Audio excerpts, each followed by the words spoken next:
Իրականում շնորհակալություն այս հարցերը նշելու համար, Արզումանյան 17 և 10 հասցեներում գտնվող բազմարդ բնակելի շենքի կառուցման նախատեսվող գործունեության իրականացմանը նախնական համաձայնություն տրամադրելու մասին հարցերն են, և այս գործընթացը դեռևս սկսել է 2022 թվականի աշնան վերջից, երբ այն ժամանակ մենք այցելեցինք տվյալ շենքերը, այս երկու շենքերը 4-րդ վթարայնություն ունեցող շենքեր են, և այն ժամանակ նախնական համաձայնություն ձեռք բերվեց բնակիչների հետ, որ մենք որոշակի գործընթացով պետք է փորձենք տվյալ հատվածում, իրենց վերաբնակեցման պայմանով տվյալ հատվածում նոր շենքեր կառուցենք և իրենց համապատասխանաբար այս միջանկյալ ժամանակահատվածում վարձով տեղափոխենք, վարձի վճարը գումարը փոխանցենք և հետագայում նոր կառուցված շենքերում իրենց բնակարաններ հատկացնենք, և թվում էր, թե շատ պարզ խնդիրը շատ արագ լուծումներ կստանա, բայց այնուամենայնիվ 4 ռիսկայնության շենքը, որպեսզի հասկանանք ինչի մասին է խոսքը, ինքը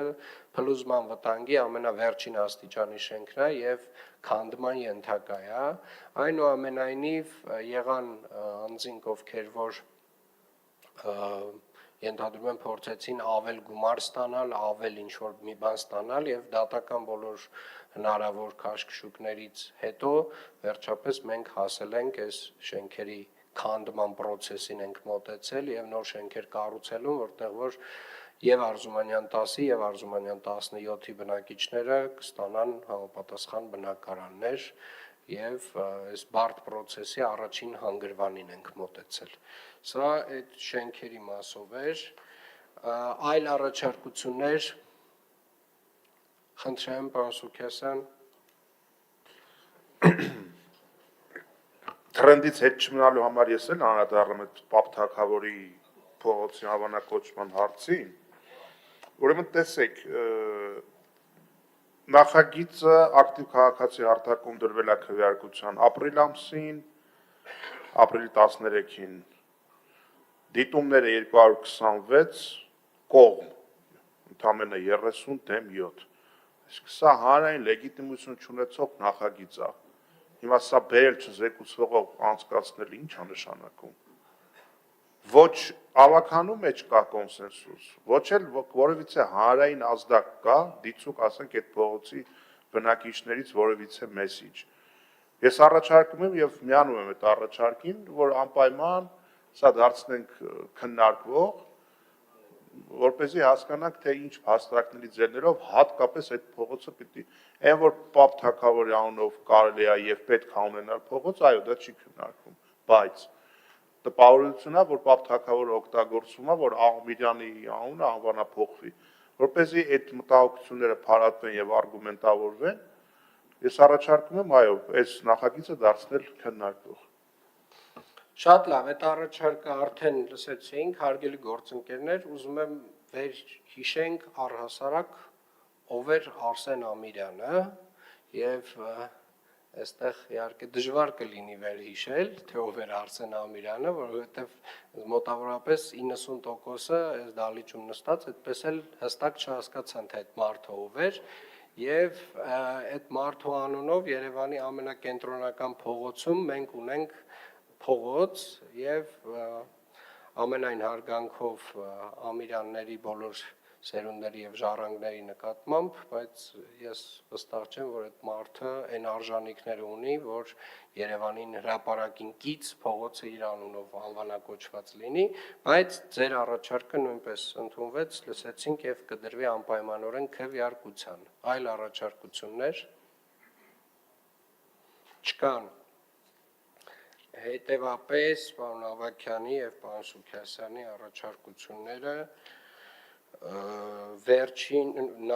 վերջին չզեկուցվող հարց, այսինքն 45-րդ հարցը Երևան քաղաքում փողոց անվանափոխելու մասին հարցը, Ամիրյանի անվանափոխության մասին հարցը, զեկուցվող դարձնելու մասին հարցը, խնդրում եմ քվեարկենք։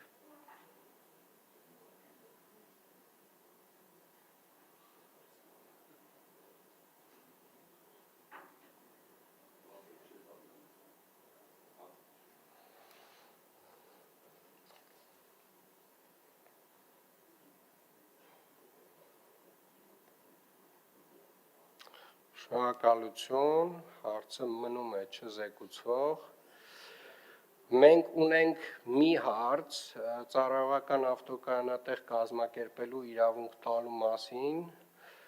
Իլենիա ՍՊ-ին,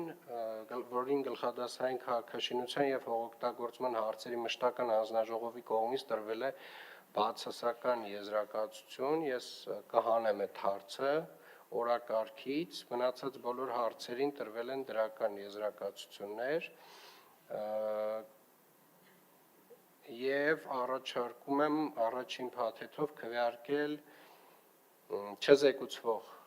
հարցերին հանած 25-րդ հարցը։ Քվեարկություն։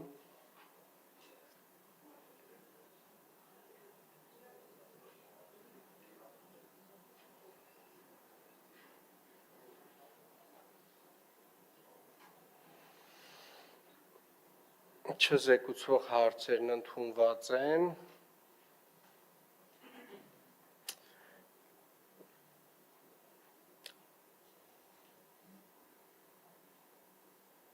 Կներեք, պետք է մի հատ նորից օրակարգը մի հատ պետք է հաստատենք, ժողովուրդ ջան, եկեք նորից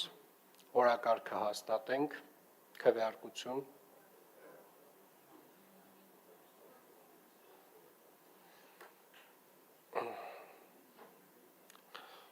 Շնորհակալություն։ Չզեկուցվող հարցերը դնենք քվեարկության։